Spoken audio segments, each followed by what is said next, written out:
ദജ്ജാൽ ഇറങ്ങുമെന്ന് പറഞ്ഞ മലയാണിത്.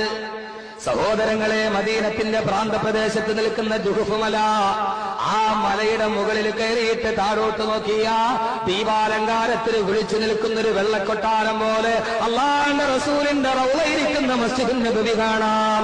അതൊരു വല്ലാത്ത കാഴ്ചയാണിത്.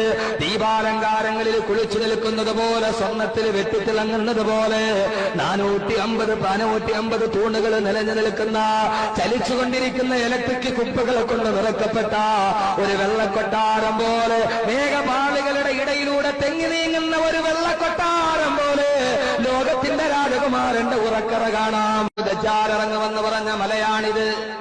സഹോദരങ്ങളെ, മദീനത്തിന്റെ പ്രാന്തപ്രദേശത്ത് നിൽക്കുന്ന ജുഹുഫ് മല, ആ മലയുടെ മുകളിൽ കയറിയിട്ട് താഴോട്ട് നോക്കിയ ദീപാലങ്കാരത്തിൽ വിളിച്ചു നിൽക്കുന്നൊരു വെള്ളക്കൊട്ടാരം പോലെ അല്ലാഹുവിന്റെ റസൂലിന്റെ റൗളയിരിക്കുന്ന മസ്ജിദുൻ നബവി കാണാം.